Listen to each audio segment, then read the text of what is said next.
Hey guys, welcome to Boring History for Sleep.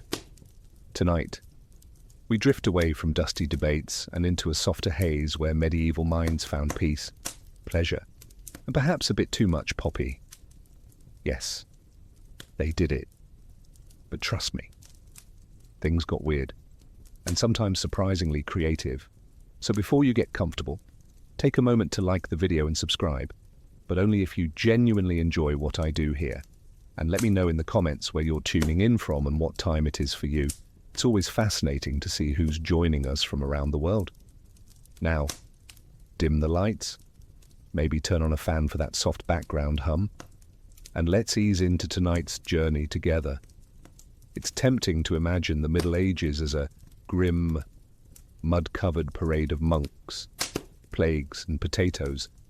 But under all that wool and despair, there were people, regular, flawed, experimental people, who occasionally looked at a strange root and thought, well, let's see what happens if I drink this with hot wine. And to be fair, who could blame them? There was no electricity, no coffee, no antidepressants, and the local entertainment was either watching a knight try to read or wondering how long your neighbor could keep dancing before collapsing from ergot poisoning. So if someone told you there was a mushroom that made you forget the feudal system for a few hours, you'd probably chew it too. Contrary to modern assumptions, the concept of using substances to expand the mind, escape pain, or simply make one's day slightly less horrible wasn't rare. It was baked right into the culture, but it wasn't called getting high. There were no medieval stoner duos giggling behind the haystacks. It was wrapped in terms like visionary states, divine inspiration, pain relief, or in extreme cases, doctors used herbs, monks grew them, witches, depending on who you asked, applied them, and almost everyone encountered these substances in some form, through medicine, ritual, or accidental consumption of mouldy bread. Again, the range of medieval intoxicants wasn't limited to a tankard of though that helped. They had roots that screamed, flowers that blurred vision, seeds that induced prophetic dreams, and ointments that made people believe they were flying naked through the sky with Satan's catering team. Getting high wasn't necessarily recreational. It was medicinal, spiritual, or sometimes just very poor judgment on an empty stomach. And, depending on your social rank, it might have been delivered by a barber, a nun, or a barefoot peasant named Wolf who learned it from a very wise squirrel. In the medieval world, you didn't need a shady back alley or a velvet-roped club to get your hands on mind-altering substances. All you needed was a garden, a mortar and pestle, and a vague disregard for dosage, because in those days, nature was and she wasn't always gentle. Medieval Europe was overflowing with plants, roots, fungi, and resins that could either cure your headache or make you believe you'd married a tree. The line between medicine and mystical trip was, let's say, artistically interpreted physicians, monks, midwives, and wandering herbalists all dabbled in botany with varying levels of training and enthusiasm. If you wanted something to knock you out, calm your nerves, or make you see God in your soup, they had options. Take henbane, for example. This plant was like nature's version of Russian roulette, properly prepared. It eased pain and brought on sleep. Improperly prepared, it introduced you to an entirely new set of problems like convulsions, and a strong desire to remove your own shoes while running through the woods, screaming. Or mandrake, the root shaped vaguely like a human figure. Legend said it screamed when pulled from the ground, a noise so lethal it could kill a man. That didn't stop people from digging it up anyway, usually by tying it to a dog and standing far away. Ingesting mandrake could induce unconsciousness, visions, and on a good day, prophetic dreams. On a bad day, well, you wouldn't be needing herbs anymore. Then there was belladonna, also known as deadly nightshade, which is exactly the kind of name that screams maybe not. It was used to dilate pupils for beauty, but also to treat pain, cause hallucinations, and, on occasion, death. Medieval self-care was a bold business. These herbs were often combined into teas, tinctures, oils, or those famous flying ointments we'll get to soon, and they weren't always consumed voluntarily. Sometimes they were applied during religious ceremonies, medical procedures, or by a well-meaning apothecary who thought a little extra root can't hurt, but hurt it could. Ah, henbane. The medieval equivalent of let's see what this button does, known to botanists as Hyoscyamus niger, and to everyone else as the stuff that made Uncle Bernard think he was a duck. Henbane was a staple of the Middle Ages unofficial pharmacy. Used across Europe for centuries, henbane wasn't just a casual plant, it was a mood. Monks recorded its properties in herbals. Physicians used it to dull pain. Witches used it to ride broomsticks through their imaginations. And peasants mostly hoped not to eat it by accident. So, what exactly did henbane do? Well, that depends. In small doses, it acted as a sedative. It could ease toothaches, help with insomnia, and make childbirth slightly less traumatic. In other words, it was the medieval version of take two and try not to scream. But in larger doses, or just poorly timed ones, henbane could cause delirium, hallucinations, wild agitation, and in some cases, a heartfelt conversation with a turnip you thought was your deceased grandmother. It contains scopolamine and hyoscyamin, which interfere with neurotransmitters in the brain. To put it non-scientifically, your medieval brain gets weird fast. Visual distortions, disorientation, dry mouth, extreme thirst, and spontaneous outbursts of interpretive dance were all on the menu. Henbane was often smoked, brewed into teas, or even combined with fat and smeared on the skin. A popular delivery method for anyone who didn't like their consciousness arranged in a linear fashion. And now, was it legal? Technically, yes. Controlled substances weren't a thing yet, but it was controversial, especially with the church. Anything that altered perception was suspicious. Visions were supposed to come from saints, not shrubs. Still, henbane had fans. Among healers, mystics, and people with nothing to lose, it even made its way into beer recipes before being banned in favor of safer additives like hops. Few plants in the medieval world were as feared, revered, and dramatically misunderstood as mandrake, a root so potent and weirdly human-shaped that it sparked a mix of botany, folklore, and sheer panic.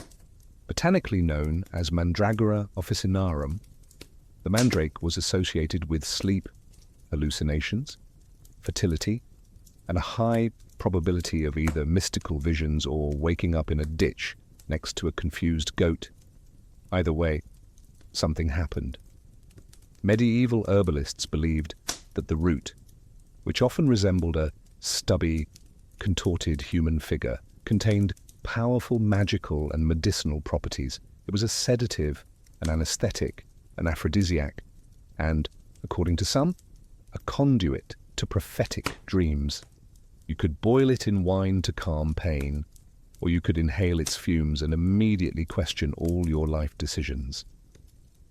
But the real fame of the mandrake came from its alleged habit of screaming when uprooted. Yes, screaming.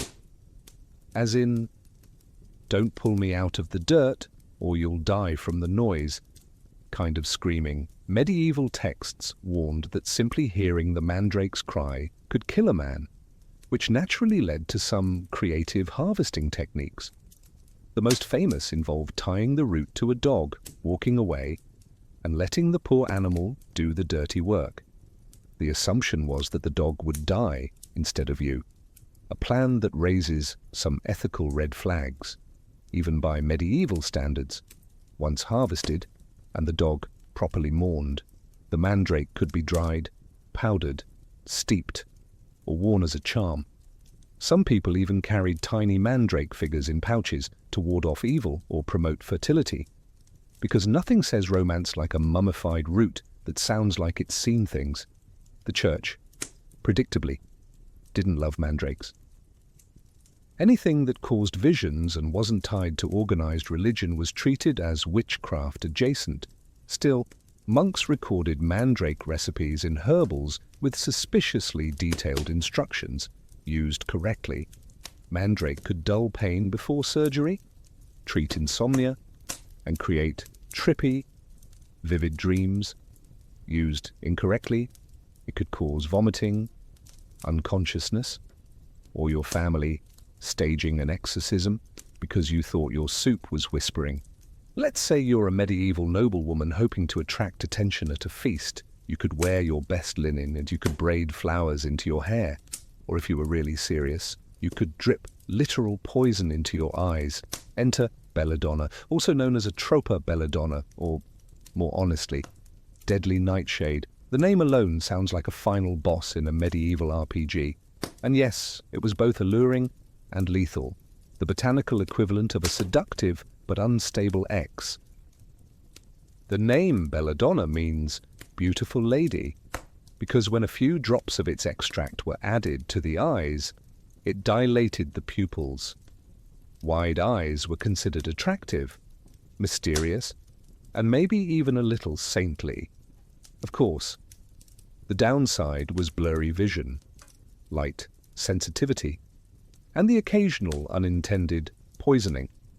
But hey, beauty standards have never been particularly forgiving.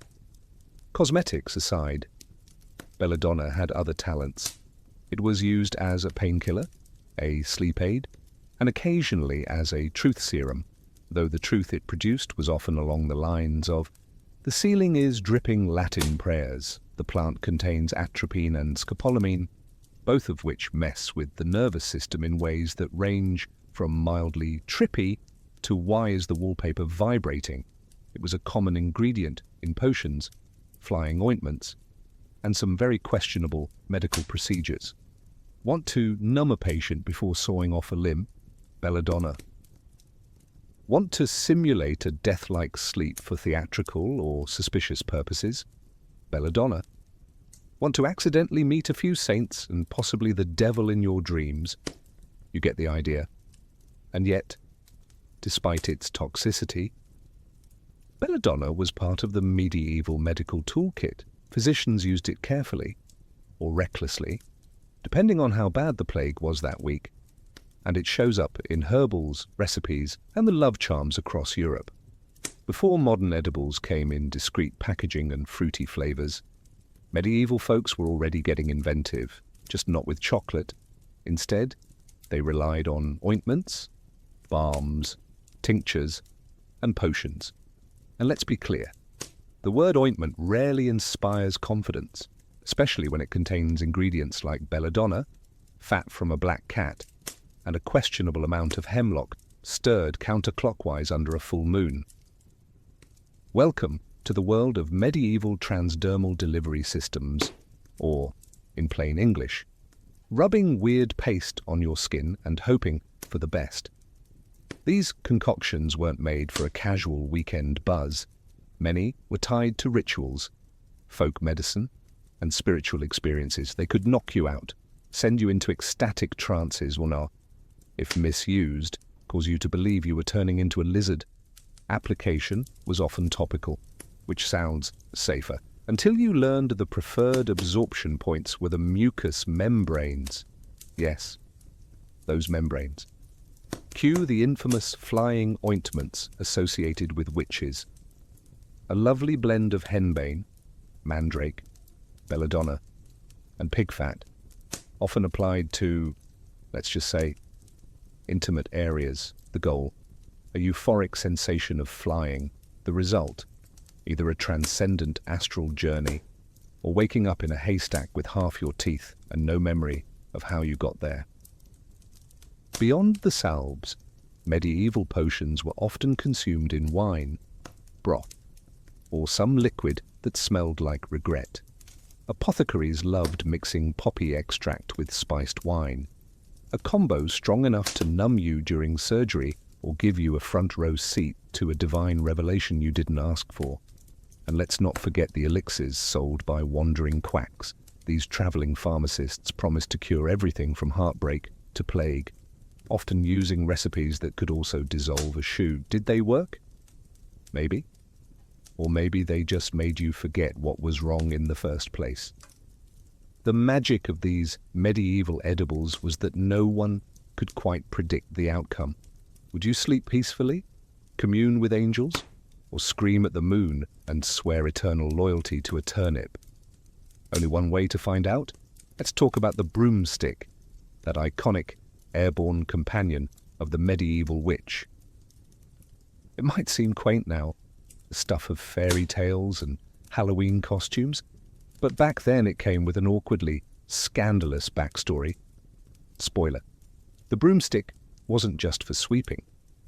The connection between witches and broomsticks actually has chemical roots, and no, not just mandrake.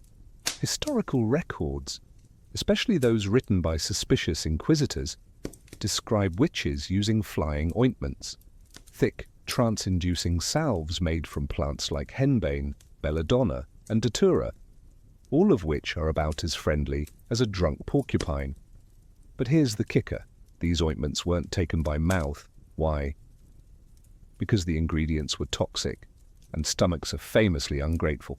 Instead, they were applied topically, and by topically we mean mucous membranes. And by mucous membranes we mean, yes, exactly what you're thinking. Hence the broomstick, or, as some sources delicately phrased it, a staff anointed for transportation. The handle was used as a vehicle for applying the ointment to areas with high absorption. Not exactly PG, but highly effective. Within minutes, users reported visions of flying through the night sky, attending feasts with the devil, or simply hovering above the village like the world's most confused drone. Of course, these were hallucinations, but in an age where medicine, magic, and mysticism shared a bunk bed, no one questioned it much. Inquisitors and theologians took note, of course, not because they were interested in pharmacology, but because they saw flying as evidence of consorting with demons, which is ironic, considering the hallucinations were chemically induced and deeply unreliable. But when has medieval justice ever needed evidence? While medieval Europe was busy applying poison to broomsticks and calling it air travel, something far more sophisticated was happening to the south and east in the flourishing cities of the Islamic Golden Age. Enter hashish, the plant-based answer to existential dread and camel traffic derived from cannabis resin. Hashish was widely used in regions like Persia, Egypt, and the Levant, and unlike Europe's rub this on your elbow and meet Satan approach, Islamic scholars, mystics, and physicians actually documented its effects with a level of detail that suggests field testing. Hashish was often consumed orally, usually mixed with honey, spices, or other herbs, making it the first edible to actually taste good, as opposed to medieval Europe's tradition of bitter teas and things that smelled like spoiled socks. Its use wasn't just recreational, though yes, that absolutely happened. Hashish was often tied to Sufism, the mystical branch of Islam, where practitioners sought spiritual union with the divine. Hashish was believed to help dissolve the ego, clear the mind, and initiate deep contemplation, or at the very least, encourage long, thoughtful stares at walls. In fact, many Sufi poets and philosophers spoke of hashish the way modern songwriters speak about bad breakups, with intense emotion, abstract metaphors, and just enough fog to make you wonder if they were okay. Of course, not everyone was a fan. Many Islamic rulers tried to ban hashish use periodically, fearing it led to laziness, moral decay, or people giggling too much during prayer. But like most substance bans in history, this had roughly the same success rate as teaching a cat to juggle. The legendary hashishin the original assassins, were even said to have used hashish before missions to get into the mindset for stabbing. That claim's mostly myth, but it's a great example of how cannabis-based products were already wrapped in both mystique and suspicion. Meanwhile, Europe was centuries away from understanding how to use cannabis without immediately setting something on fire or calling it devil grass. When you picture a medieval church, you might imagine stained glass, flickering candles, solemn chanting, and that thick, almost otherworldly cloud of incense wafting through the air like God's personal fog machine. But incense wasn't just about holiness. It also had a little something extra, psychoactive potential. Let's start with the two heavy hitters, frankincense and myrrh, both resinous substances imported from the Arabian Peninsula and East Africa, burned in churches, temples, royal courts. They were meant to cleanse the air, ward off evil spirits, and make everything smell slightly less like unwashed wool and fish stew. But here's the twist. Modern studies have shown that burning frankincense releases compounds, particularly incensyl acetate, that can affect the brain's limbic system.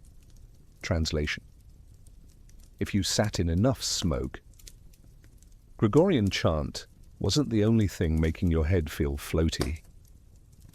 In poorly ventilated medieval chapels, which is to say all of them, prolonged exposure to incense could cause a mild, tranquilizing effect, especially if paired with fasting, dehydration, or extreme boredom.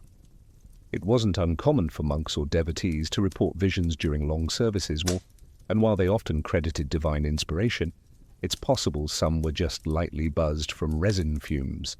And if you think this was limited to Christian spaces, think again. Incense was a common fixture in mosques, synagogues, Buddhist temples, and even pre-Christian pagan rites. It transcended religion. Everyone loves a good vibe. Apparently, clerics insisted the incense helped lift the soul to heaven. Realistically, it may have just softened the edges of reality enough to make 5-hour sermons a bit more tolerable. Think of it as the medieval equivalent of putting on lo-fi beats and lighting a scented candle, but with more Latin and less chill. If there was one thing medieval people could count on, besides taxes and the occasional plague, it was alcohol, beer, ale, mead, wine, cider. You name it. Someone was brewing it in a wooden barrel behind their house and calling it medicine. And in a way, water wasn't exactly safe to drink. Most natural sources were either contaminated or casually downstream from livestock, which meant sipping from a stream was basically playing intestinal roulette. So instead, people reached for something a little more fermented, enter small beer, the medieval version of La Croix, but with alcohol and a much higher chance of being brewed by someone named Edith, who measured ingredients by intuition and prayer. This low-alcohol drink was consumed daily by adults and children alike, not to get drunk, but to stay alive, with a light buzz and regular hydration. Of course, not all medieval alcohol was so tame. If you were wealthier or simply had fewer plans for the day, you might opt for stronger ale, honey mead, or imported wine. And yes, wine was often mixed with herbs or spices, either for flavor, medicinal effect, or just to see what happened. In monasteries, brewing beer was practically a sacred duty. Monks perfected recipe, documented fermentation methods, and taste-tested the result, often with great enthusiasm. If salvation came in pints, the Benedictines were well ahead of the curve. But alcohol wasn't just a drink, it was a lifestyle enhancer. Want to dull the pain of medieval dentistry? Ale. Want to treat melancholy? Spiced wine. Want to forget you live in a drafty hovel with 6 other people and one extremely judgmental chicken? Mead. Taverns, inns, and roadside ale houses served as medieval therapy offices, only with more yelling. People drank to celebrate, mourn, gossip, and occasionally invent entirely new dance styles no one asked for. Sometimes getting high in the Middle Ages wasn't a decision, it was just breakfast. Enter ergot, a parasitic fungus that grows on rye and other cereal grains. To the untrained medieval eye, it looked like a slightly weird blackened kernel. To the modern scientist, it's a biological prank with side effects that read like a medieval curse: convulsions, hallucinations, burning limbs, and occasionally the sensation that your hands have turned into spiders. This fungus was the accidental ingredient in what some historians call the LSD trip, centuries before the Summer of Love. Woodstock, or anything with tie-dye, people in parts of Europe, especially in colder, damp regions like France and the Germanic territories, frequently baked bread from infected rye. Why? Because hunger trumps fungus awareness, and so entire villages would unknowingly ingest ergot-laced loaves, and the results were both spectacular and horrifying. There were two forms of ergotism. Yes, it had a name: convulsive ergotism, characterized by muscle spasms, seizures, hallucinations, and fits of laughter or panic. Gangrenous ergotism, where blood flow was cut off, leading to limbs blackening, shriveling, and falling off, not ideal for dinner parties. Local outbreaks led to bizarre public behavior, including dancing plagues, where groups of people danced uncontrollably for days, sometimes until death.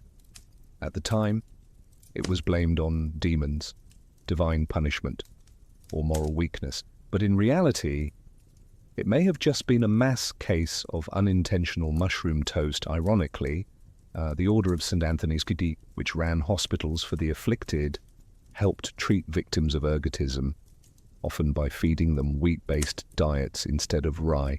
So yes, the cure was different bread. Did people connect the dots? Not really. To a medieval baker, bread was either fine or definitely possessed, and no one was testing for psychoactive alkaloids in their porridge. They were too busy trying not to be excommunicated. Even today, some scholars believe ergot played a role in the Salem witch trials. Hallucinations, fits, paranoia, all very ergot-y. But that's still debated. What's not debated? Medieval Europe got high on toast and didn't even know it. You've heard of magic mushrooms, you've heard of flying ointments, but have you ever heard of mad honey? Yes, in a few special corners of the medieval world, even the bees were in on it. This wasn't your average grocery store honey. Mind you, we're talking about a rare type produced in the mountainous Black Sea regions of Anatolia, modern-day Turkey, where bees feasted on rhododendron flowers. Pretty pink blooms with a dark secret. They're laced with granotoxins, naturally occurring compounds that don't play nicely with the human nervous system. The result? Mad honey. A substance so potent it could bring on dizziness, hallucinations, vomiting, slowed heart rate, and spiritual visions, usually in that order. Consumed in small doses, it offered a mild buzz. In larger doses, it turned your day into a slow-motion opera starring your own eyebrows. This wasn't just a local curiosity, it was weaponized, according to ancient and medieval sources. Invading armies were once deliberately poisoned with mad honey left behind in abandoned villages. Soldiers thought they'd scored free snacks. Instead, they ended up convulsing on the forest floor, realizing too late that bee puke is not to be trusted. Greek and Roman authors like Xenophon and Strabo wrote about these effects centuries earlier. But the use persisted well into the Middle Ages. Locals knew how to handle the stuff. A little on bread for a headache, a little in wine for visions, or none at all if you actually wanted to remember your own name by dusk. Mad honey became known as a remedy and a recreational substance, especially in mystical or folk healing traditions. Some users claimed it brought prophetic dreams, while others just woke up clutching a potato they believed was their uncle. Results varied, and yes, it was traded. Some ambitious merchants sold it in small ceramic jars, usually without dosage instructions. Because who needs warning labels when you live in an era where leeches are considered sophisticated medicine? Not everyone in the Middle Ages was a priest, a noble, or a plague-ridden peasant. Some folks operated in the shadowy margins of society as shamans, herbalists, cunning folk, and other semi-legitimate practitioners of medicine and mischief. Think of them as medieval pharmacists with zero regulation and a deep personal relationship with moss. These were the people you visited when the local physician suggested bloodletting for your toothache. They had no degrees, but they had herbal knowledge passed down through generations, often learned by watching grandma treat boils with bark and dignity. And when it came to mind, they knew which plants to grind into paste, which roots to soak in wine, and how much of a given herb would make you dream of angels instead of accidentally join them, whether you were looking to relieve pain, induce visions, curse your neighbor, or have an out-of-body experience during laundry. They had a remedy, or three. Many of these practitioners were women, midwives, wise women, and healers who were essential to their communities and deeply feared by authority figures. Not because they were cackling into cauldrons, but because they knew too much and didn't need Latin to explain it. Their remedies often included henbane, mandrake, belladonna, and poppy derivatives. They'd mix them with wine, fat, honey, or spit. Not kidding. Chant a few protective phrases, and send you on your way with something that could either heal you or make you passionately confess to crimes you never committed. Of course, if anything went wrong, say a hallucination involving flying goats or the sudden urge to marry a tree, blame shifted quickly from bad batch to witchcraft. The church and local authorities kept one eye on these folk and the other eye nervously twitching. Still, communities relied on them. When your child had a fever, when your joints ached, or when you needed to contact a relative to ask where they hid the rent money, these were the people you turned to. They weren't doctors, they weren't priests, they were the original underground wellness influencers. So, after all the salves, brews, roots, ointments, incense, bees, and questionable bread, one big question remains. How did medieval people actually feel about getting high? The answer? Conflicted.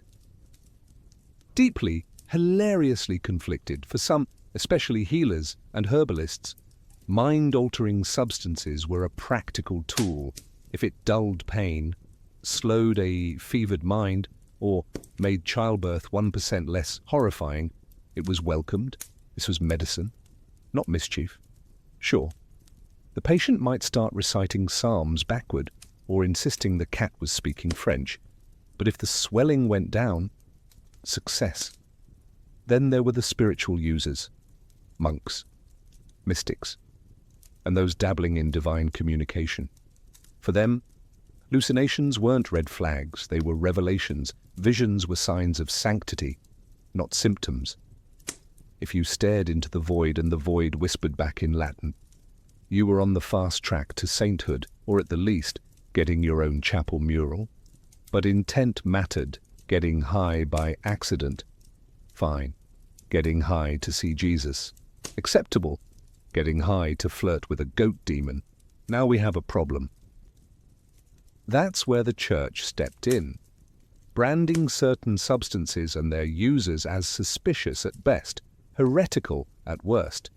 Anything associated with loss of control, be it intoxication, trance, or inconvenient honesty, raised clerical eyebrows. Saints could have visions, peasants, probably just possessed. Meanwhile, among the common folk, opinions were more relaxed. Your neighbor's sleeping potion may have doubled as a psychedelic nightcap. People used poppy wine for pain, hashish for calm, and henbane tea for dealing with the in-laws. It wasn't seen as mystical or rebellious, it was just part of the medicine chest, right next to the garlic and prayers. Ultimately, how the high was viewed came down to who you were, what you were using, and whether anyone tattled. In the medieval mind, altered states lived in a weird, grey area between miracle and misdemeanor, health and heresy, and in a world where demons, saints, plagues, and turnip famines all walked hand in hand. A little herbal escape now and then, hardly the worst idea. In the ancient world, the sea wasn't a void to be crossed. It was the beating heart of empire. It carried grain, gold, messages, soldiers, and sometimes war.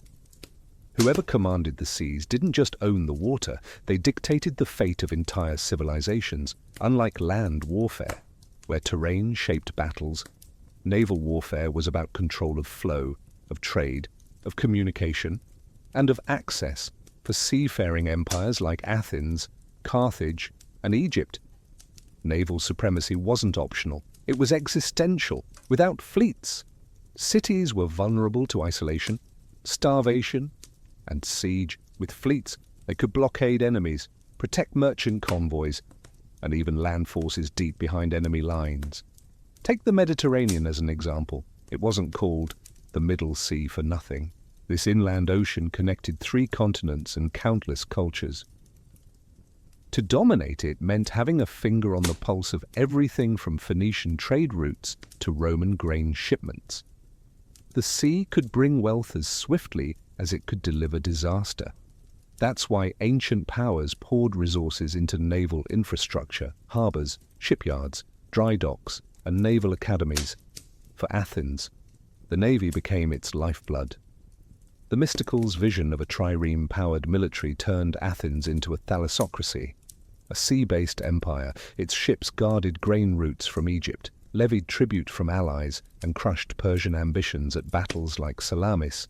Carthage, on the other hand, emerged as a naval titan from merchant routes.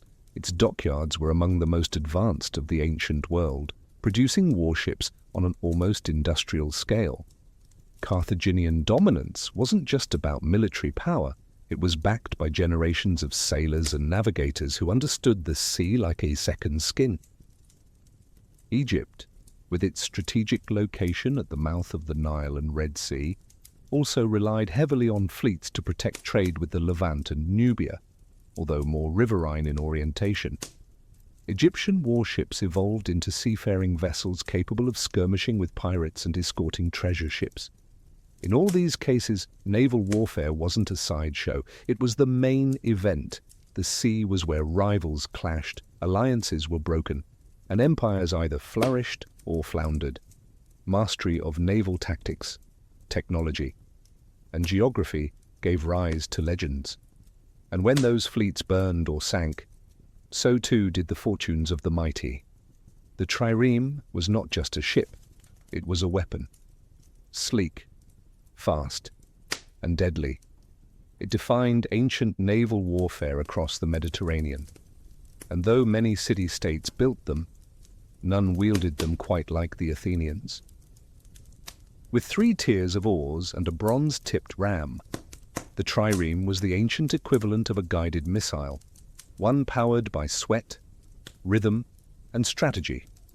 A typical trireme measured about 120 feet long and just 18 feet wide. Narrow, yes.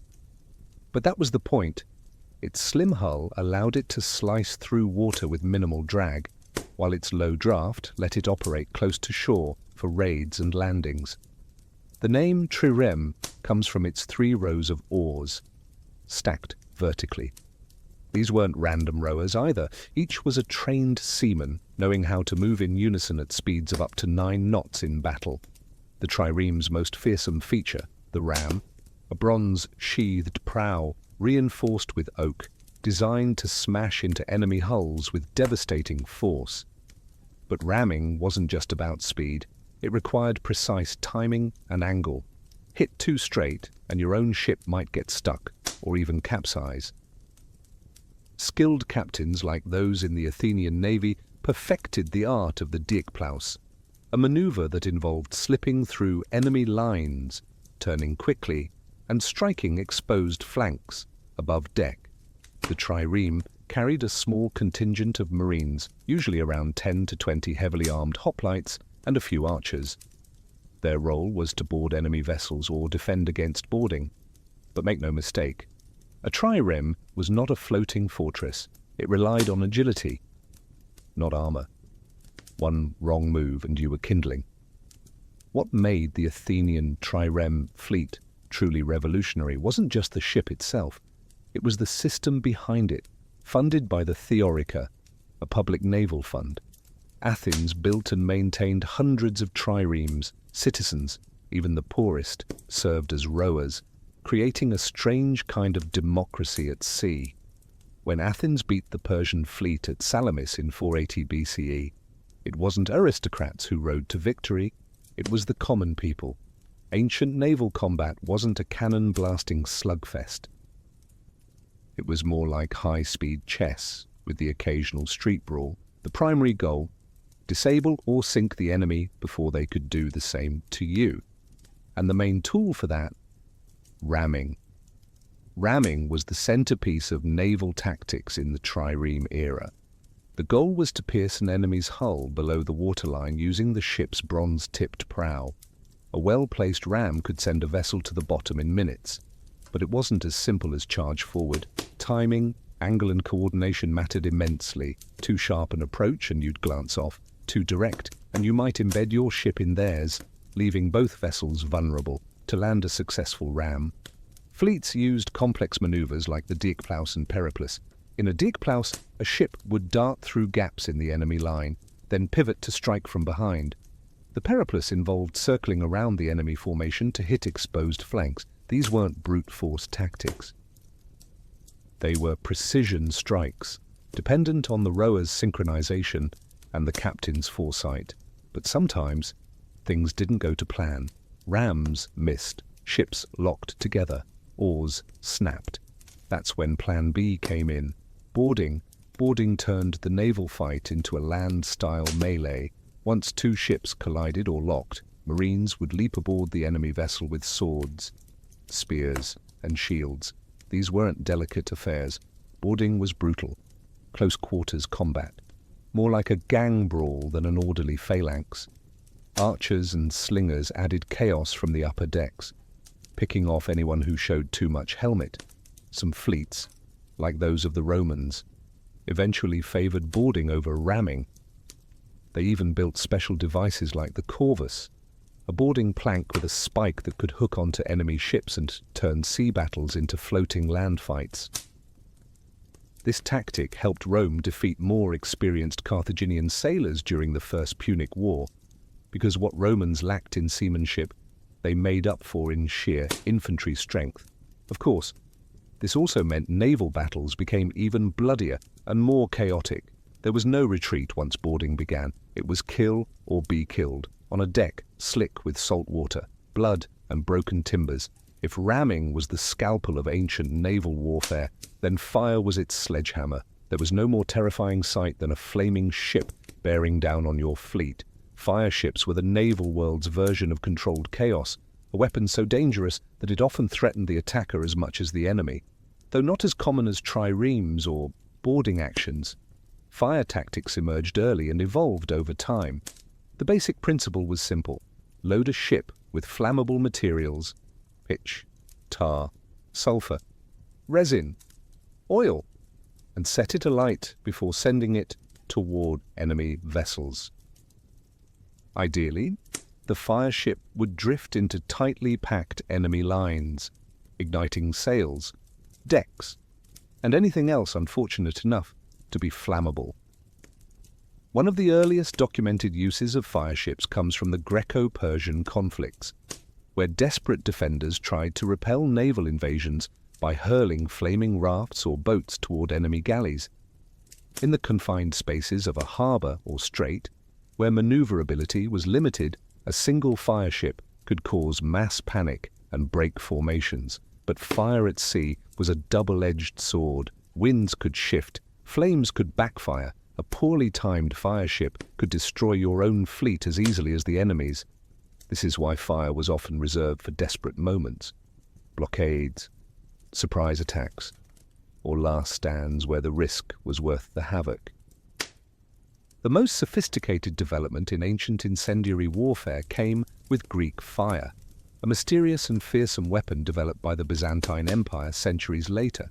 But inspired by ancient fire tactics, Greek fire could allegedly burn on water and couldn't be extinguished with standard methods.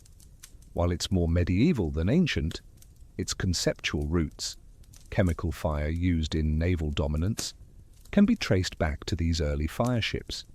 Egyptian and Phoenician fleets also used variations of fire-based weapons, particularly against pirate vessels and during sieges.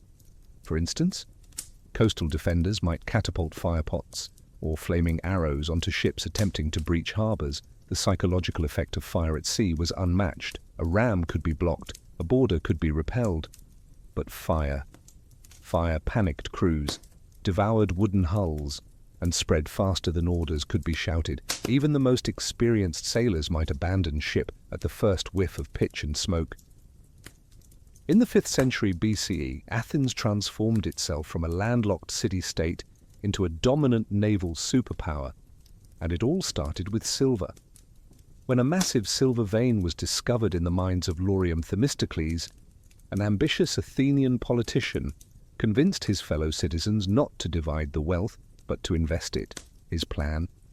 Build a fleet of triremes, lots of them. That decision changed history. With over 200 warships at its peak, the Athenian navy became the backbone of what we now call the Athenian Empire.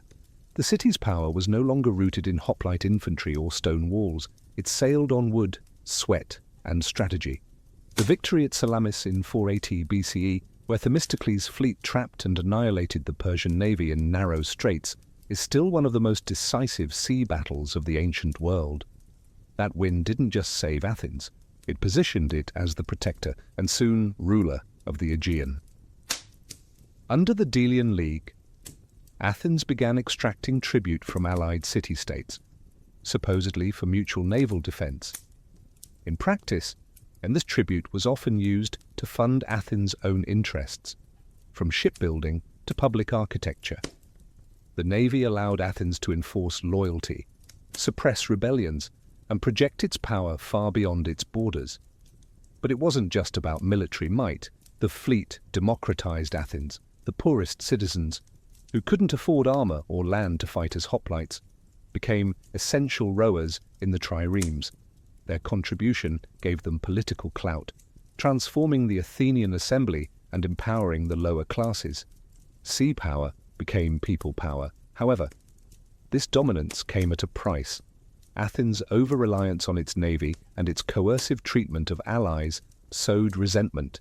During the Peloponnesian War, Sparta, historically a land-based power, built its own fleet with Persian money and eventually crushed the Athenian navy at Aegospotami in 405 BCE. With its fleet gone, Athens was starved into surrender. Still, the legacy of Athenian naval power endured. It showed that a city-state with limited land could become an imperial force through mastery of the sea. It also proved that ships could be political tools just as much as weapons. If Athens ruled the Aegean, Carthage dominated the western Mediterranean. Founded by Phoenician settlers around 800 BCE in what is now Tunisia, Carthage built its power not on conquest alone, but on trade, seafaring, and unmatched naval innovation. By the 4th century BCE, Carthage wasn't just a wealthy city. It was the nerve center of a sprawling maritime network that stretched from Spain to Sicily and North Africa to Sardinia. Carthaginian power was made possible by its fleet. While the Athenians refined the trireme, the Carthaginians took naval engineering to industrial levels. Their shipyards, especially the vast circular harbour of Carthage, could build and house hundreds of warships. These weren't theoretical numbers. Carthage had an assembly line-style dock system that allowed for rapid construction and repair, something unprecedented in the ancient world.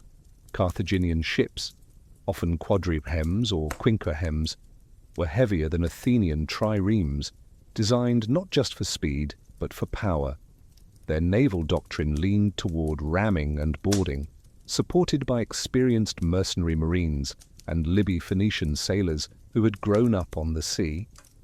The city's maritime dominance wasn't only about force, it was about commerce. Carthaginian merchants navigated the Atlantic coasts of Europe and Africa, traded tin and silver, and brought back exotic goods. The navy ensured that pirates, rival traders, or Roman ambitions didn't interfere with this lucrative flow. And then came the Punic Wars. Rome, rising in the Italian peninsula, recognized that defeating Carthage meant building a navy from scratch. When they captured a stranded Carthaginian quinquehem, they reverse-engineered it, complete with the corvus, a boarding ramp that neutralized Carthage's superior seamanship by turning sea battles into land skirmishes. Despite early defeats, Carthage held its own through brilliant naval commanders and tactical mastery. In the First Punic War, the Carthaginians fought dozens of major sea battles. At Trapana, they executed a flawless maneuver that destroyed a Roman fleet despite being outnumbered, proving Carthage still knew how to command the sea. But quantity eventually overwhelmed quality. Roman persistence, better supply lines, and brutal discipline turned the tide.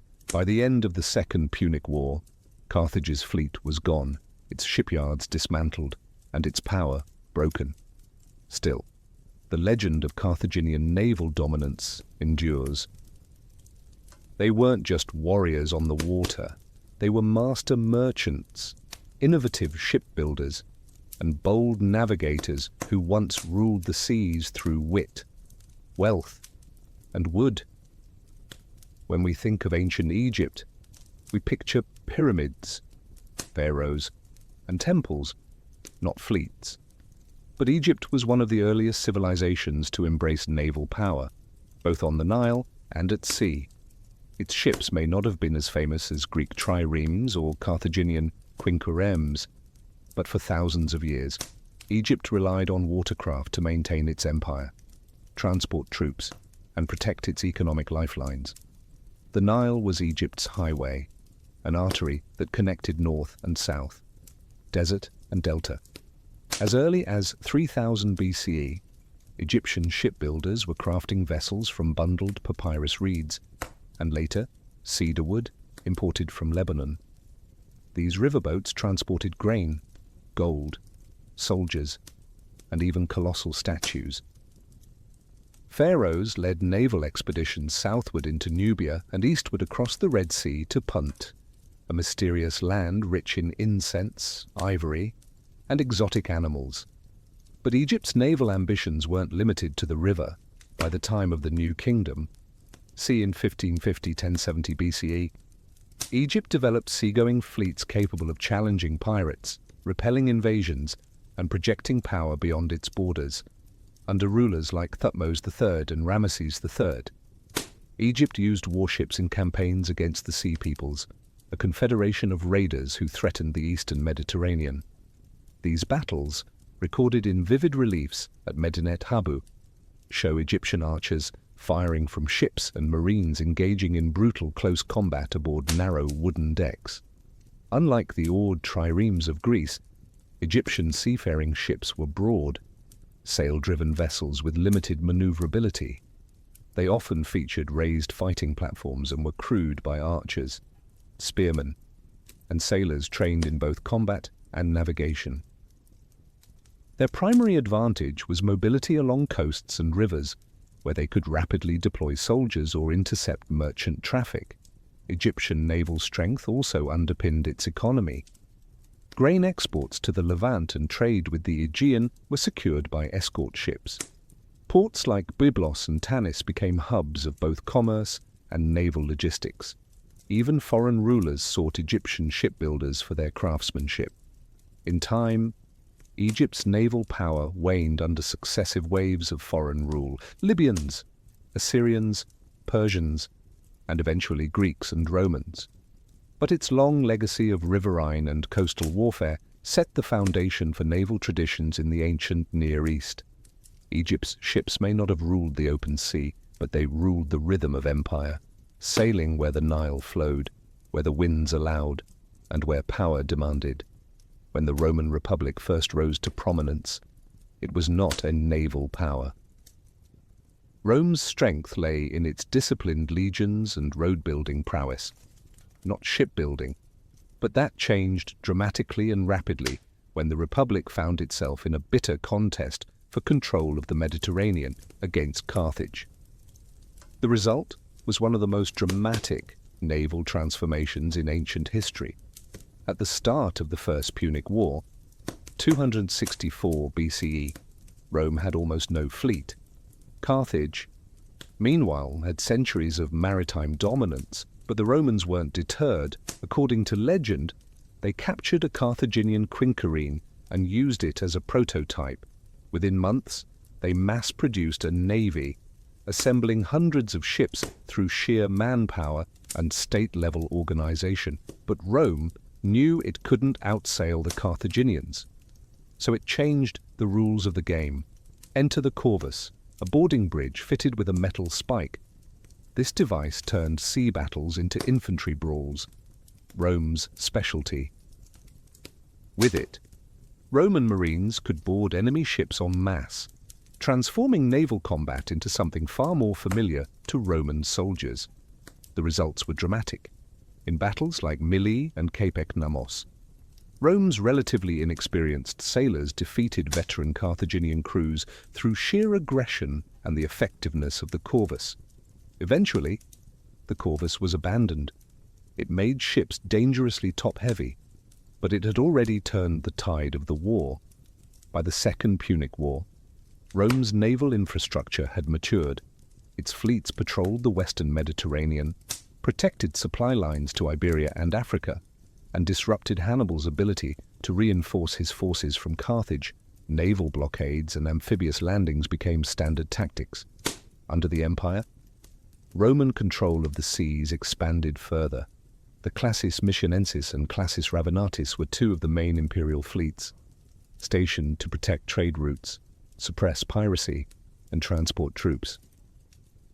Though not always at the forefront of warfare, the navy provided vital logistical and strategic support, keeping the empire interconnected. Unlike Athens or Carthage, Rome didn't build a maritime identity. It used the sea as a tool, something to be mastered when necessary. And yet by the 1st century CE, the Mare Nostrum, our sea, was more than a boast. It was reality. Rome may have been born on land, but its destiny was sealed on water. Through adaptation, innovation, and relentless will, it turned the sea from a vulnerability into a fortress. Ancient naval warfare didn't just influence battles, it shaped borders, economies, empires, and even cultures. Across the Mediterranean and beyond, control of the sea meant more than victory on the water. It meant influence over the movement of ideas, trade, languages, and power structures that would echo for centuries. First, consider how navies forged empires. Athens became a cultural and economic powerhouse because of its naval strength. Carthage turned maritime mastery into a mercantile empire. Rome, despite its late start at sea, used naval superiority to control the entire Mediterranean basin. Each of these powers had land armies, but it was their fleets that let them strike across continents, defend distant territories, and choke enemy economies. The sea also served as a cultural conduit. Greek colonists traveled by ship to establish outposts across Italy and Asia Minor, spreading art, religion, and language. Egyptian ships brought papyrus, gold, and sacred knowledge to foreign courts. Phoenician mariners transmitted their alphabet and their gods to nearly every shore they touched. Naval power was never just martial. It was civilizational. Technologically, ancient navies pushed shipbuilding to new heights. The development of the trireme, and later larger polyremes, was not just military advancement, it was a revolution in engineering. Harbors became logistical hubs, navigation techniques improved. Standardized ship designs laid the groundwork for maritime architecture still visible in later Byzantine and Islamic navies. Even economic systems evolved because of navies. Protected sea routes allowed for stable trade across vast distances, enabling luxury goods like silks, spices, wine, and tin to move between far-flung cultures. Cities with strong fleets like Alexandria or Rhodes became wealthy cosmopolitan centers where fleets thrived. So did markets, artists, scholars, and revolutionaries. And then there was the psychological legacy. Fire ships, ramming tactics, boarding actions. These left lasting impressions on how warfare was imagined. They introduced the idea that the sea itself could be a weapon, that mobility and control, rather than just brute force, could win wars. Today, we remember many of these empires for their land conquest, but their sea conquests were just as vital and often more enduring. Ancient naval warfare wasn't just about who had the fastest ship or the sharpest ram. It was about who understood the sea as a stage, not just for war, but for history itself. In the end, the triremes may be gone, but their wake still ripples through time. Cyrus the Great was born around 600 BCE in the region of Anshan, then a vassal kingdom under Median rule. His family, the Achaemenids, claimed noble descent and ruled a small but respected Persian domain. But nothing about Cyrus's early life hinted that he would one day create one of the largest empires the world had ever seen. And yet, from the very beginning, legend surrounded him. Greek historian Herodotus gives us one of the most dramatic origin stories in ancient biography. According to Herodotus, King Astyages of Media, Cyrus's grandfather, had a dream that his daughter's son would overthrow him. Interpreters confirmed his worst fear. The child would be a threat to his throne. So Astyages married his daughter Mandane to a Persian noble, Cambyses I, hoping the baby would remain politically insignificant.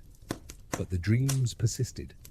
When Cyrus was born, Astyages took no chances.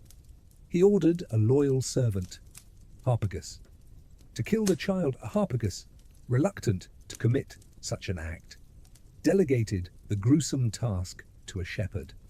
But instead of abandoning the infant, the shepherd raised Cyrus as his own, hiding him in the mountains and treating him like a common herder's son. As Cyrus grew, so did his charisma. Even as a boy, he stood out, commanding other children, displaying leadership beyond his years. Eventually, rumors reached the court. A noble child living as a shepherd. Astyages investigated, and the truth unraveled. Surprisingly, he spared Cyrus, perhaps seeing no threat, or perhaps haunted by guilt. Harpagus, however, was not so lucky. In a grim punishment, Astyages killed Harpagus's son and served him as a meal at court. Meanwhile, Cyrus was sent back to Persia to live under his father Cambyses' care, now recognized openly as a prince of noble blood. What the Median king didn't know was that he had just ensured his own downfall, for Cyrus's time among shepherds and nobles alike gave him a unique understanding of people, both the powerful and the humble. Whether Herodotus's version is fact or fable, the story captures the aura that would always surround Cyrus. From near death in infancy to destiny-defying survival, his early life planted the seeds of greatness. He would not only challenge Astyages, but redefine kingship itself. By the mid-6th century BCE, Cyrus was no longer just a Persian prince. He was a calculating and ambitious leader, poised to challenge the regional status quo. At that time, the Median Empire, ruled by King Astyages, still held sway over Persia, but the balance of power was shifting, and Cyrus was ready to tip the scales. The catalyst was betrayal. According to multiple sources, including Herodotus and the Babylonian Chronicle, the Median general Harpagus, the very man ordered years earlier to kill baby Cyrus, had never forgotten the cruel fate of his son. Now, years later, he was in a position to act. Secretly, he sent messages to Cyrus, encouraging him to rise up and promising support from within the Median ranks. It was the beginning of a revolt that would shake the ancient world. Around 553 BCE, Cyrus officially rebelled. Persia, once a subordinate kingdom, now declared independence and war. What followed was not a single decisive battle, but a series of prolonged campaigns. Over 3 years, Cyrus's forces pushed deeper into Median territory, drawing support from disaffected nobles and regional allies. His reputation grew not just for military competence, but for restraint. He often spared the lives of surrendered enemies, earning both fear and admiration. Meanwhile, Astyages' court was unraveling, loyalty eroded. When the final confrontation came around 550 BCE, it wasn't the Medes who triumphed, it was Cyrus. Astyages was betrayed by his own army, and the once mighty Median Empire crumbled almost overnight. Cyrus entered Ecbatana, the Median capital, not as a barbarian conqueror, but as a new kind of ruler. He respected local traditions, preserved Median administrative structures, and incorporated many Medes into his growing government. This policy of inclusion would become a hallmark of his rule. With Media under his control, Cyrus unified the Iranian plateau. But this wasn't the end, it was the beginning. By overthrowing the Medes, he not only liberated Persia from vassalage, but also inherited their empire. He now ruled lands stretching from modern-day Iran to parts of Central Asia, fresh from his triumph over the Medes. Cyrus the Great turned his gaze westward toward the fabulously wealthy kingdom of Lydia, ruled by the legendary Croesus. Croesus was no ordinary king.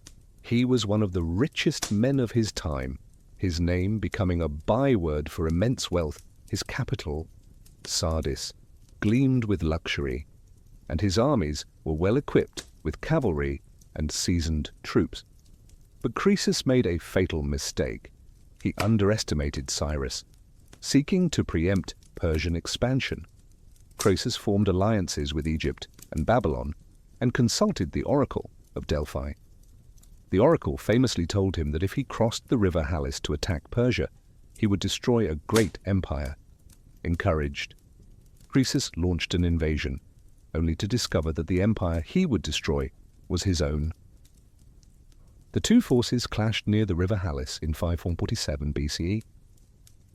After a fiercely contested battle, Croesus withdrew to Sardis, believing the campaign season had ended and that he could regroup in the spring with allied reinforcements. But Cyrus did something unexpected. He pursued. In a bold winter campaign, Cyrus besieged Sardis, forcing Croesus into a desperate defense. According to Herodotus, Cyrus even employed a tactical surprise. He used camels to startle the Lydian cavalry, Croesus's strongest asset, rendering them ineffective. Within weeks, Sardis fell. Croesus was captured alive. What happened next sealed Cyrus's reputation as a ruler, unlike any other. Instead of executing Croesus, Cyrus reportedly spared him, even making him an advisor. The story goes that as Croesus was about to be burned alive, he cried out Solon's name, a Greek philosopher who once warned him not to count a man lucky until he knew how his life ended. Cyrus, moved by the tale and the wisdom in it, ordered the fire extinguished.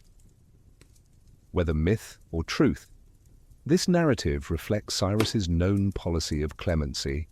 With Lydia conquered, Cyrus gained control over its immense treasury and trade networks, along with the powerful Greek city-states of Ionia, along the Aegean coast. Though the Ionian cities resisted Persian rule, they were no match for Cyrus's expanding military and diplomatic machine. The fall of Croesus marked more than the collapse of a rich kingdom. It confirmed Cyrus's tactical brilliance and willingness to use both warfare and mercy. It also gave Persia a foothold in setting the stage for future East-West conflicts, and for Cyrus it was just the next step in a rapidly expanding empire. By the late 540s BCE, only one major power remained between Cyrus and undisputed dominance of the Near East. Babylon.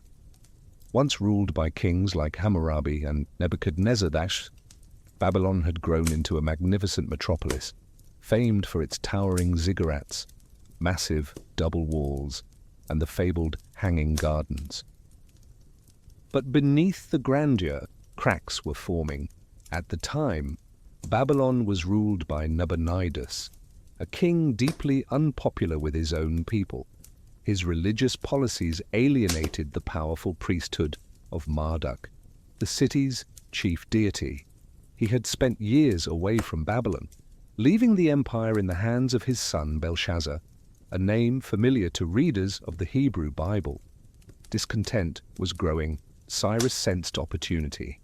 In 539 BCE, Cyrus launched his campaign, but unlike previous invasions marked by siege and destruction, this one was surgical. Cyrus's forces defeated Babylonian troops at Opis, a key city on the Tigris.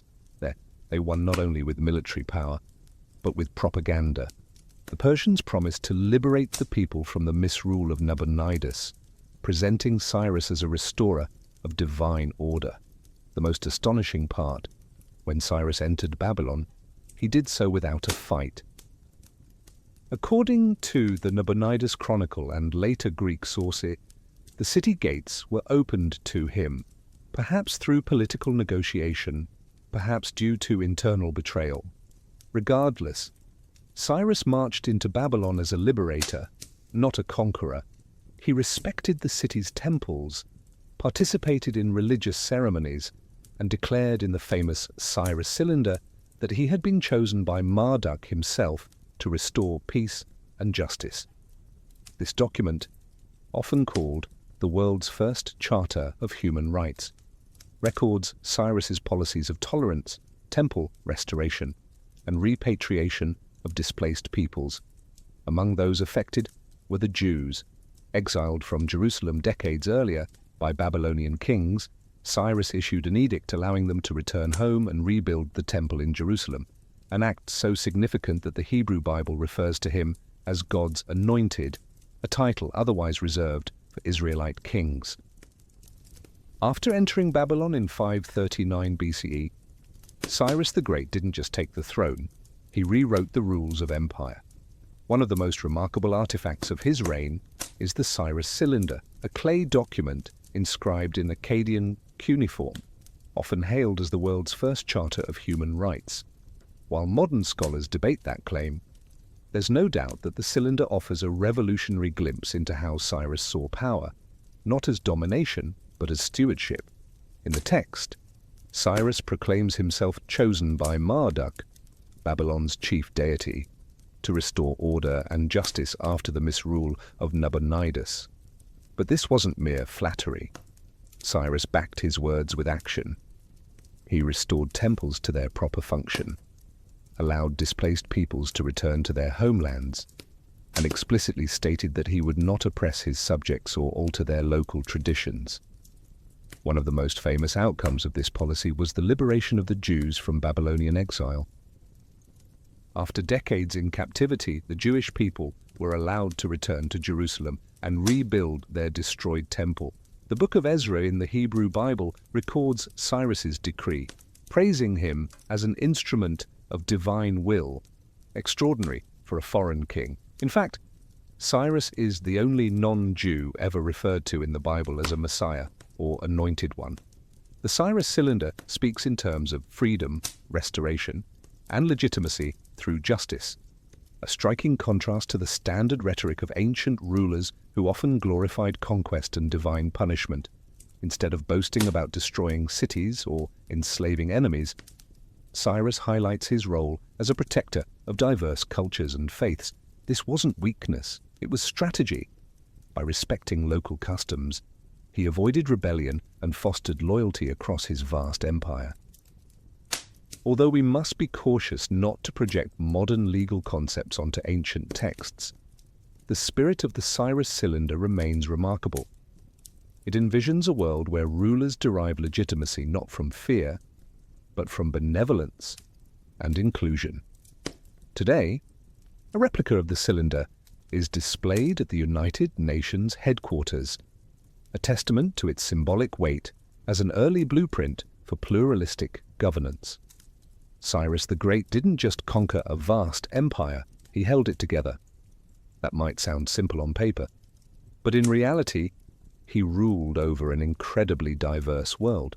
Persians, Medes, Babylonians, Elamites, Lydians, Hebrews, and countless others, all with their own languages, gods, customs, and grievances. What made Cyrus truly great was not how far he extended his borders, but how skillfully he managed what lay within them. At the core of Cyrus's governance was a philosophy of tolerance through structure. Unlike many ancient rulers who imposed their culture and religion upon conquered peoples, Cyrus embraced a decentralized model. He allowed local leaders to remain in place, local religions to flourish, and local customs to continue.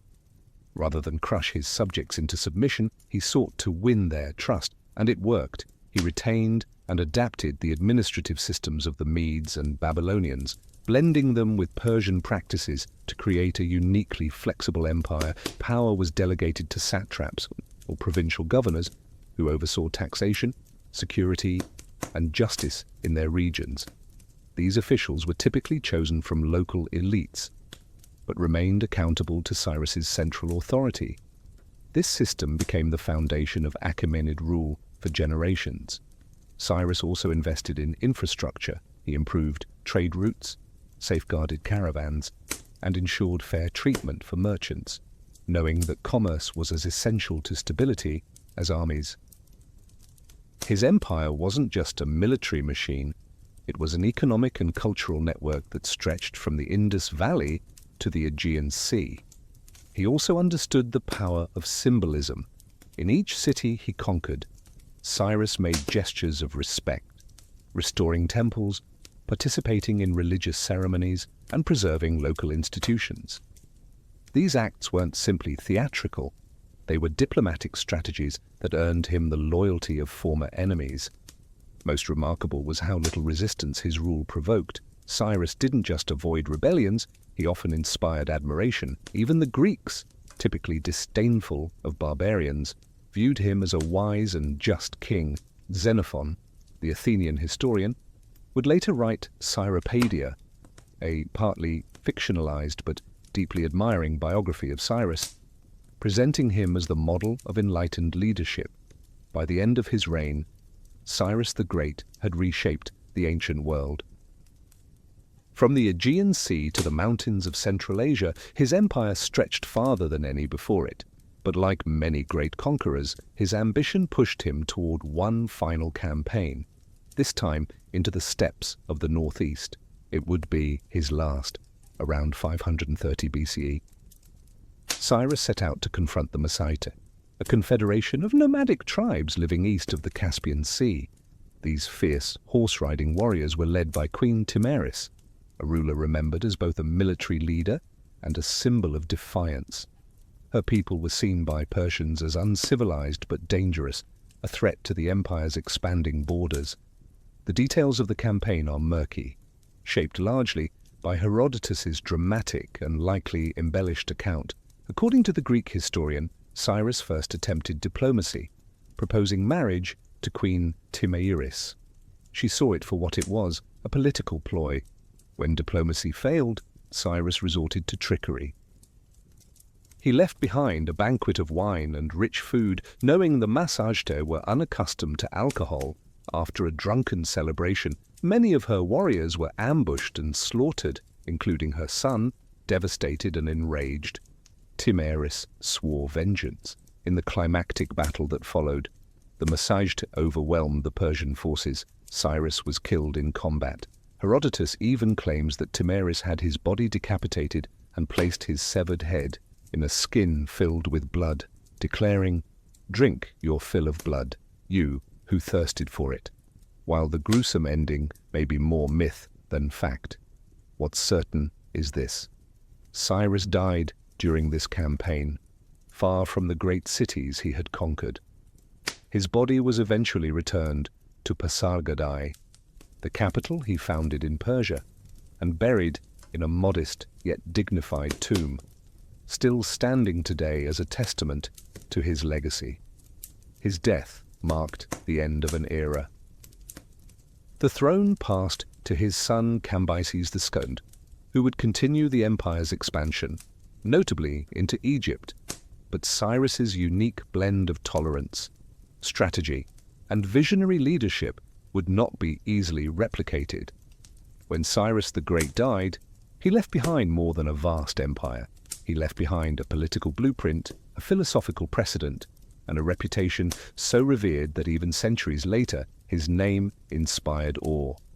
The Achaemenid Empire, founded by Cyrus, was the largest the world had ever seen to that point, stretching from the Aegean to the Indus. But it wasn't just size that mattered, it was how it functioned. Cyrus's policies of inclusion, tolerance, and administrative innovation continued under his successors. His son Cambyses II, and later Darius the Great, didn't just expand the empire, they formalized its structure. The satrapy system Cyrus pioneered became a cornerstone of imperial governance. These regional governors maintained law and order, collected taxes, and answered directly to the king, allowing the empire to remain both vast and surprisingly efficient. Religious and cultural freedom remained official policy. Temples and local deities were respected across the empire. From Babylonian ziggurats to Egyptian sanctuaries, local elites were often kept in power under Persian oversight, and rebellions were rare in the early Achaemenid years, not because of fear, but because many subjects found Persian rule less oppressive than the regimes they had previously endured. Cyrus also helped to establish the idea of kingship as a moral role, not just a political one. He wasn't merely king of Persia, he took on titles like king of the four corners of the world, but unlike the boastful tyrants of the past, his legitimacy was tied to the well-being of his subjects. This wasn't just propaganda.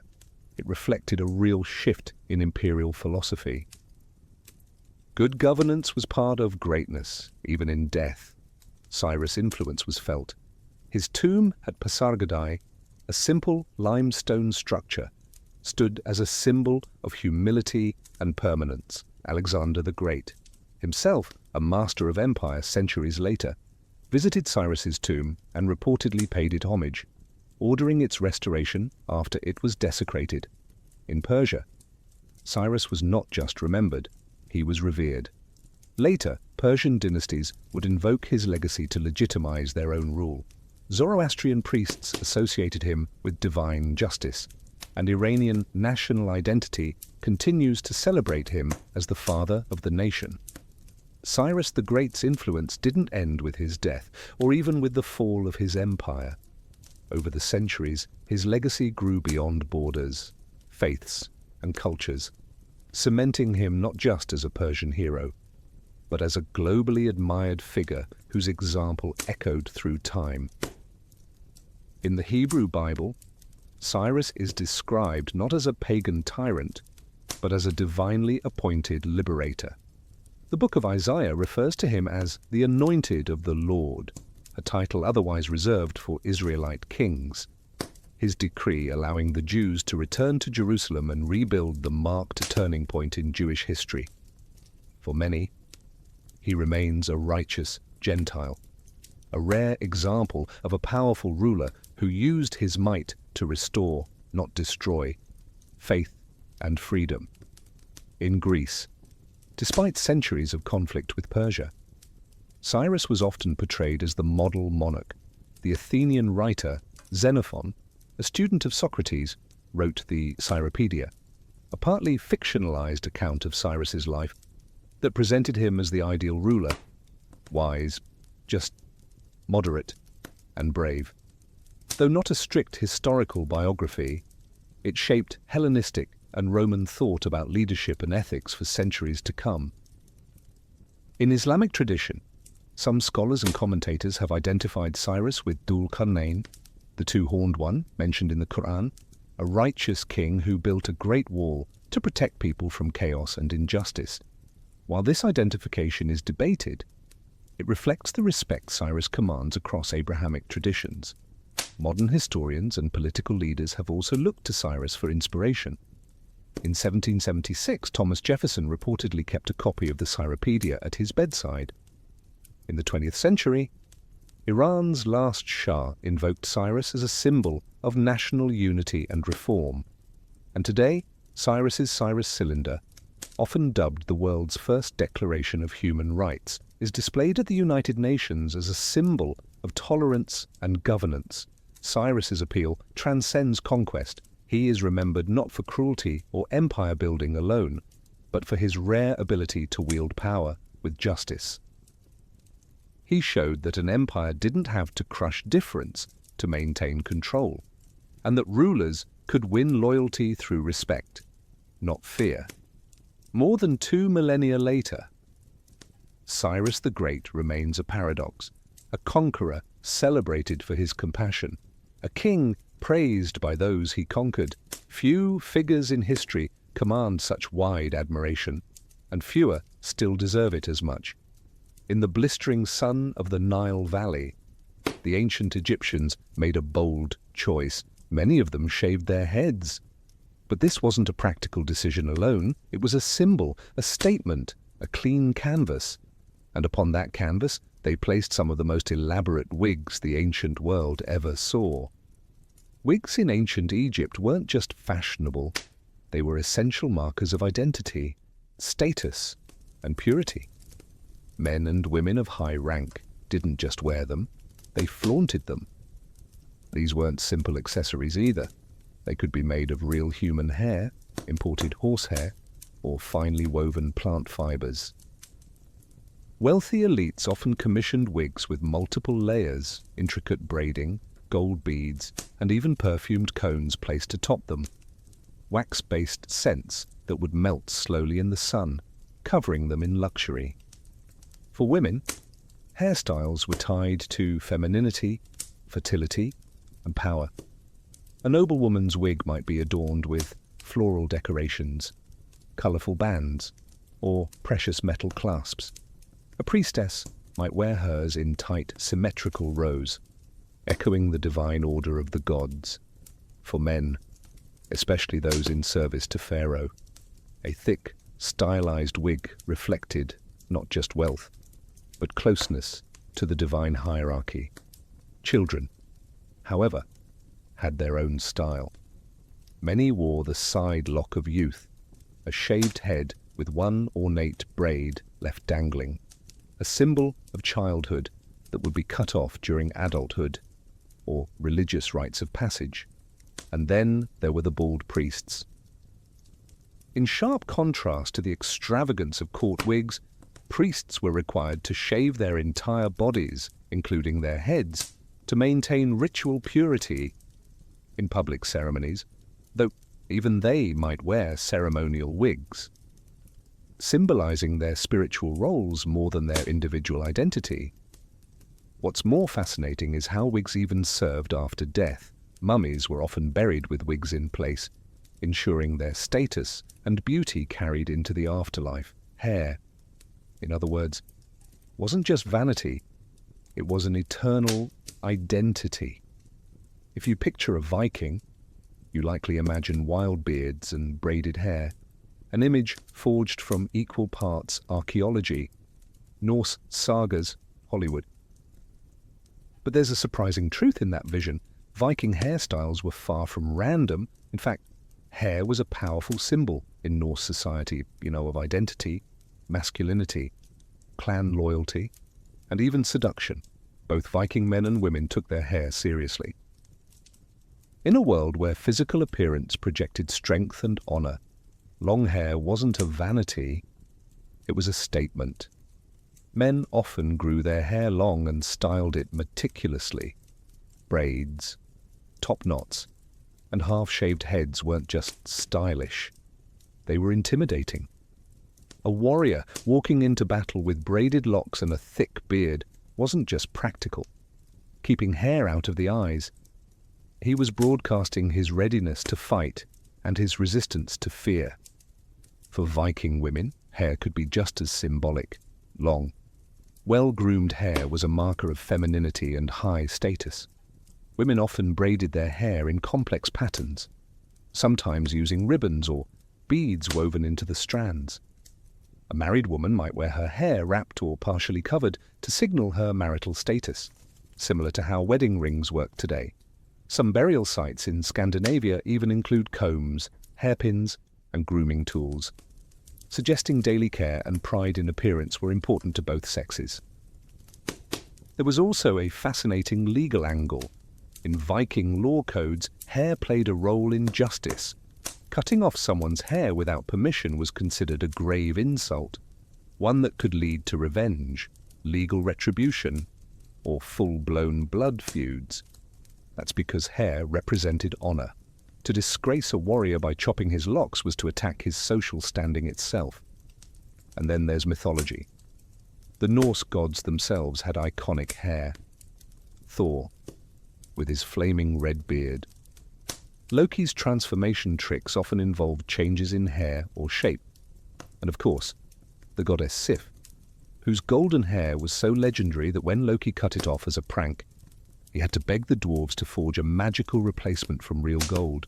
Hair wasn't just mortal identity, it was divine currency. The Romans knew a thing or two about control, and that extended to their hairstyles. In a world where politics, class, and gender were all tightly regulated, hair became one of the subtlest yet most powerful tools of social navigation, especially in elite circles. Your locks could literally declare your allegiance, your values, and your ambition. Let's start with Roman men. In the early Republic, the ideal Roman citizen was clean-cut, conservative, and practical. Hair was short, tidy, and well-groomed. Anything longer than that was considered suspect, effeminate, foreign, or lazy. A short haircut and a clean-shaven face weren't just fashion choices, they were civic statements. And they said, I'm disciplined, I serve the state, I'm Roman. But as the empire progressed, things got fluffier. Emperors like Nero and Commodus let their curls grow out in flamboyant styles that mimicked Greek philosophers or even divine statues. Some sported what we now call the Roman topknot, a raised section of curled or piled hair at the front, sculpted to suggest intellect, youth, or refinement. These weren't accidents. They were carefully crafted public images. Hair became propaganda. For Roman women, the stakes were even higher. Hairstyles became almost architectural.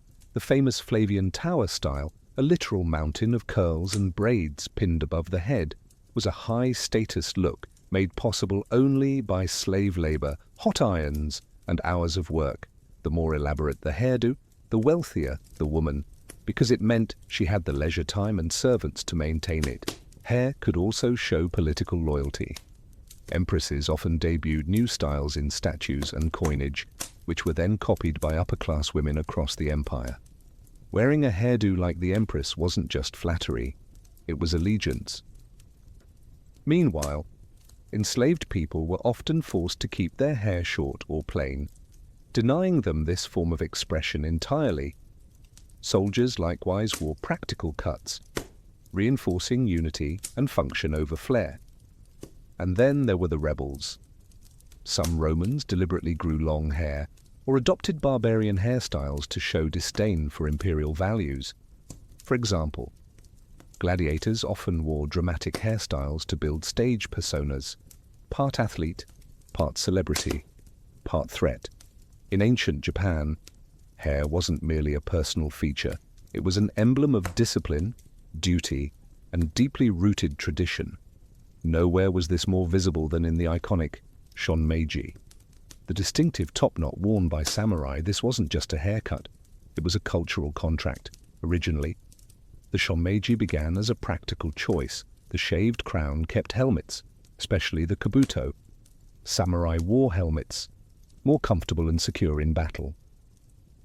But over time, as peace settled in during the Edo period, the style became less about combat and more about identity. The topknot became a rigid symbol of status, honor, and submission to Bushido, the way of the warrior. Cutting it off wasn't just a haircut. It was symbolic death. A disgraced samurai might be ordered to remove his top knot, or do it himself, as a sign that he was no longer worthy of his rank. In extreme cases, the cutting of the top knot preceded seppuku, the ritual suicide performed to atone for shame.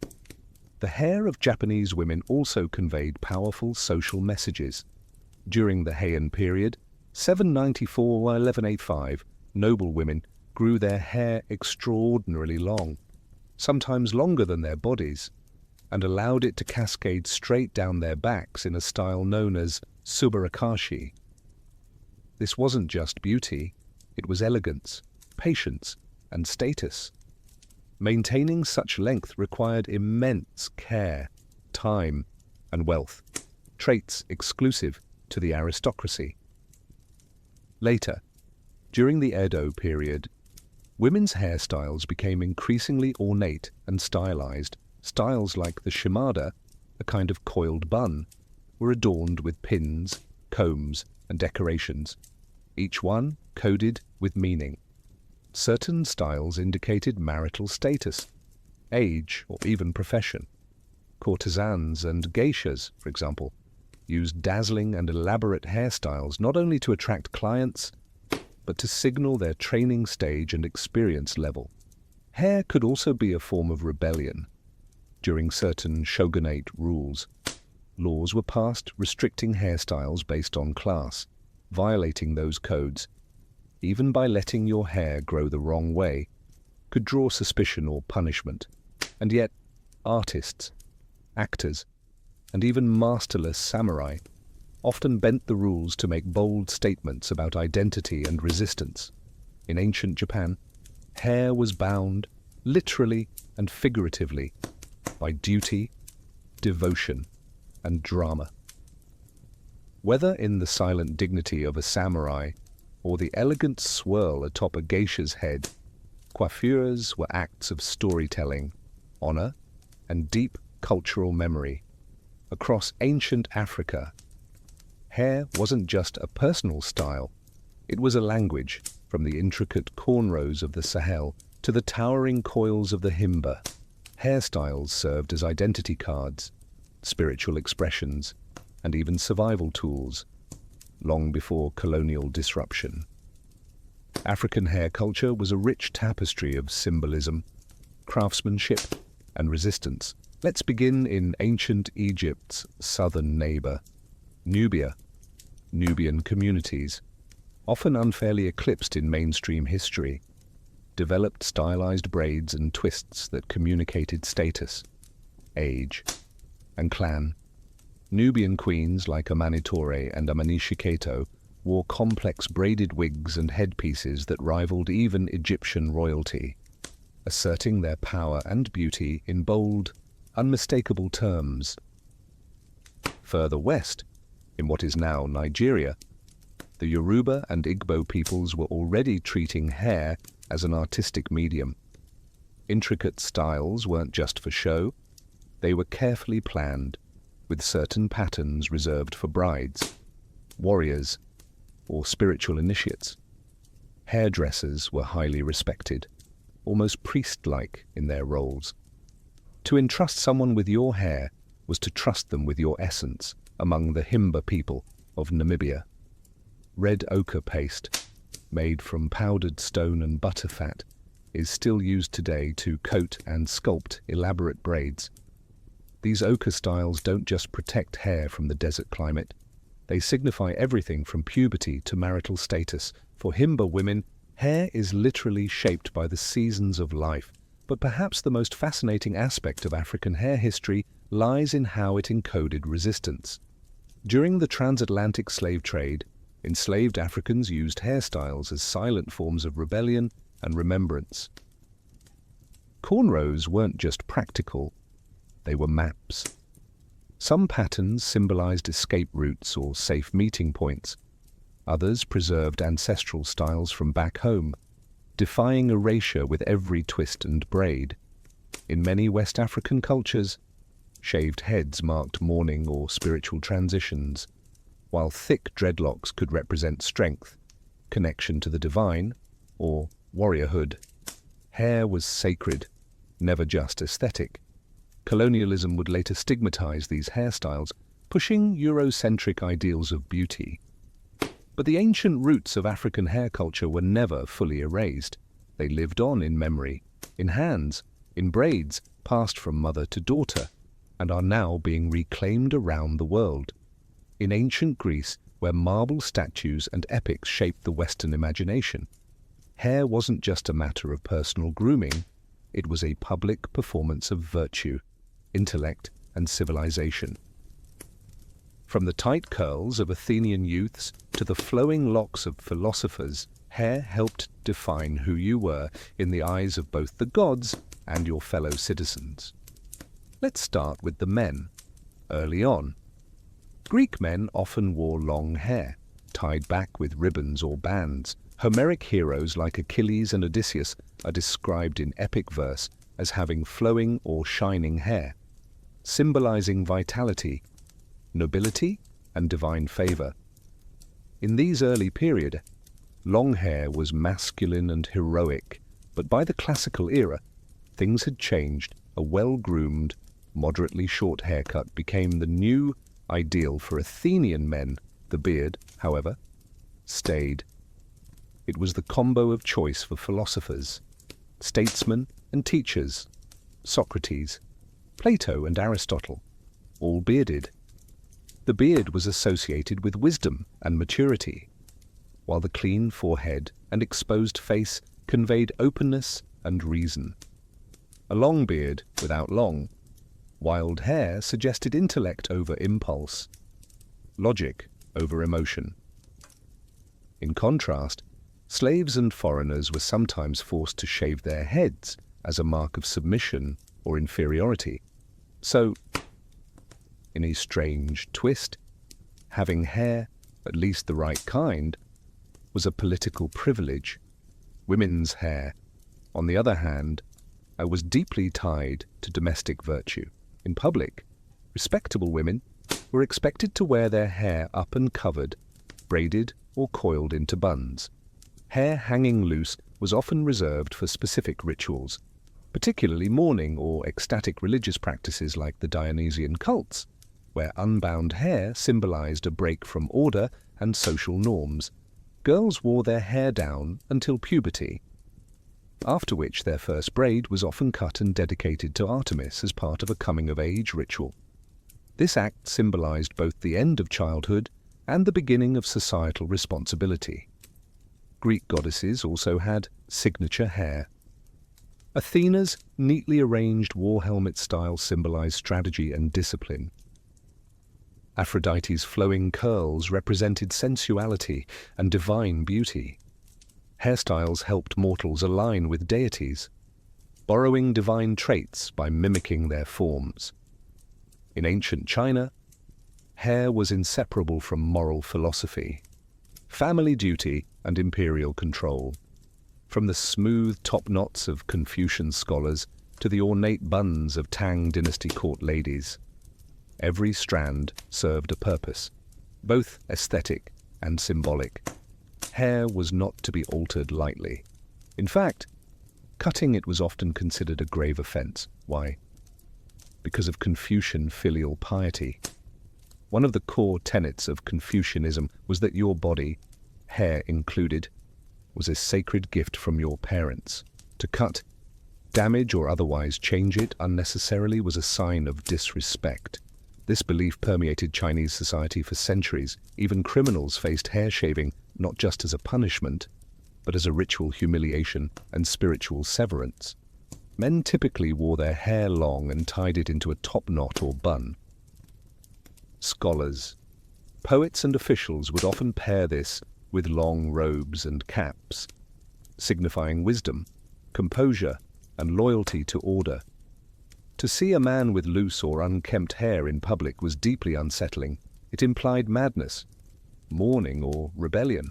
For women, hairstyles were highly age and status dependent. Young girls often wore twin buns or side ponytails, styles that marked them as unmarried. Upon marriage, A woman's hair would be restyled into a more mature and formal arrangement, often a single coil or bun pinned with combs, jade ornaments, or gold hair sticks. Court ladies and empresses during the Tang dynasty took things to spectacular heights, literally. Their hair was sculpted into towering arrangements adorned with phoenix pins, flowers and silk. There was also politics in hair. Dynastic shifts often brought forced changes in appearance. When the Manchu-led Qing dynasty conquered Ming China, they enforced the Q hairstyle, the front of the head shaved, with the rest braided into a long pigtail. This style was a hated symbol of submission to foreign rule. Many Han Chinese resisted, choosing death over what they saw as a betrayal of cultural identity. In contrast, Taoist monks shaved their heads entirely to reject worldly attachments. Buddhist monks did the same, demonstrating their detachment from the material realm and their embrace of impermanence. In ancient India, hair wasn't just a physical feature, it was sacred. It intertwined with ritual purity, caste identity, and spiritual symbolism, becoming a powerful medium of both devotion and social control. From the twisted dreadlocks of sages to the shaved heads of pilgrims, hair in Indian culture told complex stories of belief, discipline, and transformation. Let's begin with the sadhus, wandering holy men who renounced worldly life. Their hair was never cut, combed, or constrained. Instead, they let it grow into thick, matted dreadlocks called jata. These locks symbolized their spiritual power and detachment from material concerns. The longer and wilder the hair, the more potent the message. This person had transcended vanity, family, and even identity. Sadhus emulated Lord Shiva, the god of destruction and meditation, whose own jata was said to hold back the mighty Ganges River. For others, however, shaved heads were the height of sanctity. In Hindu traditions, pilgrims often shaved their heads before visiting sacred sites, offering their hair as a symbol of surrender and purification.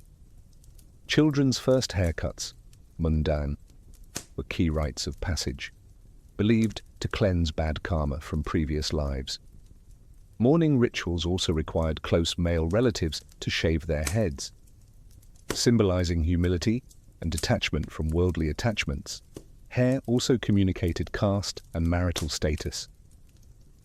Upper caste men traditionally kept a single tuft of hair at the crown, the shika, after shaving the rest of the head.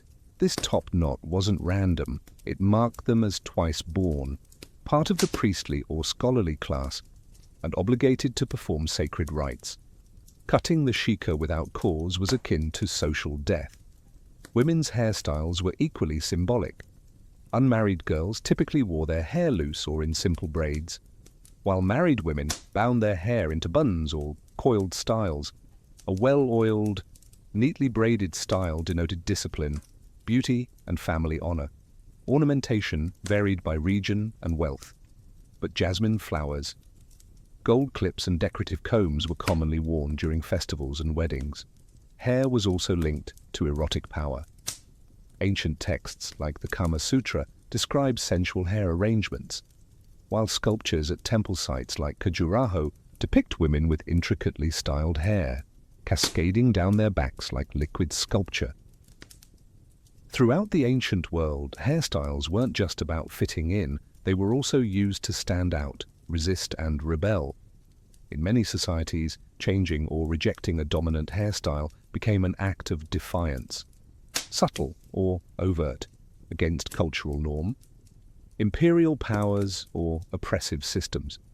Let's begin in Judea under Roman rule. The Jewish people, governed by strict religious law, avoided the elaborate grooming favored by Roman elites. Many Jewish men refused to shave their beards or style their hair in Roman fashion, preserving a distinct identity rooted in spiritual observance. To them, hair wasn't fashion, it was faith, and in an empire obsessed with assimilation that made their appearance a quiet form of protest. In ancient Gaul, during Julius Caesar's conquest, the Celts were known for their wild lime-washed hair, standing stiff and bright, often spiked into mohawk-like crests. Roman writers saw it as barbaric, but for the Gauls it was war paint in follicle form. The hairstyle both terrified enemies and bonded tribes in resistance to Roman occupation. The Parthians and later the Sassanids, two great empires east of Rome, also weaponized appearance. Their kings wore long, curled hair and thick beards, symbols of authority and cultural pride. To the Romans it looked exotic and effeminate. To the Persians it was royal and ancestral. Their hair became a statement. We are not you. Even in more constrained societies, hair could be wielded as resistance.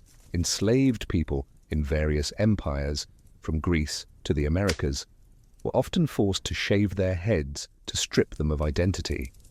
But when they were able, they used hair to preserve lineage, memory, and rebellion. Braids concealed seeds, beads held meaning, and styles recreated maps, myths, or secret messages. Women too rebelled with hair. In Sparta, unmarried women famously wore their hair short, in contrast to the long locks of other Greek women, an expression of independence and readiness for physical activity. Roman women occasionally rejected the latest courtly trends to align with philosophical ideals, such as Stoicism or early Christianity, embracing simpler, modest styles, and when emperors fell, their hairstyles fell with them. Cutting one's imperial-style hair could be a dangerous but bold statement of political allegiance or dissent. In all these cases, hair wasn't merely a mirror of the world, it was a tool to reshape it. Across ancient civilizations, when voices were silenced or swords were drawn, the scalp became a canvas of resistance, a braid, a buzz, a curl. It could shout louder than words ever dared.